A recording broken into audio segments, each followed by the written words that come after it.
All right, let's talk about that feeling. You know the one, the dread that hits you right before you have to speak to a group, the sweaty palms, the heart hammering in your chest. Well, we're going to change that. Today isn't about giving a better speech. It's about learning how to have a real conversation, whether you're talking to one person or 100. And if you feel that fear, you are so not alone. Get this, a whopping 85% of people are nervous about public speaking. I mean, that's one of the most common fears out there, right up with spiders and heights. So let's just take a second, acknowledge that feeling is totally normal, and then figure out how to work with it, not against it. And here's the secret, right here. The issue isn't talking. Come on, we do that all day long. The real problem is what I call the performance trap. It's this voice in our head that says we have to be absolutely perfect, polished, and totally flawless, like some actor on a stage. And that pressure, that's what freezes us up. Just look at the difference here. On one side, you've got performance. It's a one-way street, it's super rigid, and the goal is this impossible standard of perfection. That's where all the stress comes from. But on the other side, you've got conversation. It's a two-way exchange, it's flexible, and the goal is just connection. Making that little shift in your mind, that changes everything. Okay, first things first. Before we can change how we speak, we got to change how we think. The biggest battle is always the one that's happening inside our own heads, against that little inner critic who's just waiting for us to mess up. I absolutely love this phrase because it's the exact opposite of what we're always told, right? Be amazing, be brilliant. But that pressure is what makes us choke. So what happens when you give yourself permission to just be dull? Well, you take all that pressure off. You free yourself up to just be present. And the funny thing is, that's usually when the truly brilliant stuff actually comes out. So here's a super practical 3-step plan. Step 1.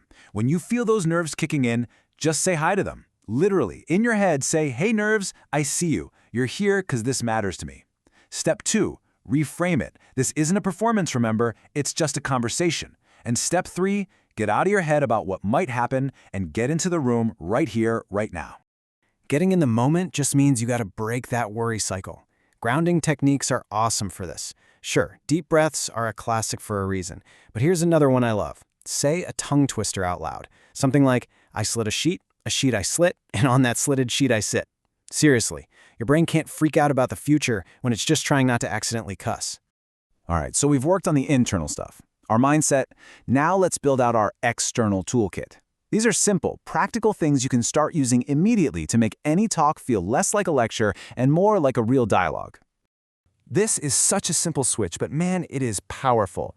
When you use distancing language like "one must consider," it puts up a wall. It feels really formal, kind of cold. But watch what happens when you switch to inclusive language. Using words like "we," "us," and "you" immediately pulls people in. It says, "Hey, we're on the same team here." And to really deepen that connection, start turning your statements into questions. Instead of just saying a fact, ask, "What do you all think about that?" And when the answer, actually listen. The echoing technique is perfect for this. If someone says, "I think deadlines are the biggest problem," you just echo back, "So the deadlines are the biggest problem." It's so simple, but it makes them feel heard and valued. You know, even when you're speaking off the cuff, having a structure is what sets you free. If you're ever put on the spot, just fall back on this framework. It's so easy. First, the what. What is your main point? Then, the so what. Why should anyone care? And finally, the now what. What's the next step? It's like an instant organizer for your brain. So how do we get better at all of this without feeling like we're under a microscope? We play. Improv games are amazing for this because they train your brain to be quick on its feet, to listen, and to just get out of its own way, all in a really fun, low-risk setting. Okay, game number 1 is called Shout the Wrong Name. It's super simple. You literally just point at stuff around you and call it anything but what it is. So you might point to your phone and shout toaster, or point to a lamp and say pineapple. The whole point is to shut off that part of your brain that always needs to be right. I'm serious. Go ahead and pause right now and just try it for 30 seconds. Point at things. Let whatever weird word comes out, come out. Don't think, just react. Feel what it's like to just let go of being perfect. Now this next game is all about seeing every moment as an opportunity. It's called Exchange Imaginary Gifts. You can do this with a partner or just imagine one. Mime handing them a gift. They pretend to open it and say the first thing that pops into their head. Let's say it's a tiny elephant. Your job, as the giver, is to immediately jump in and say, "I knew you wanted that because..."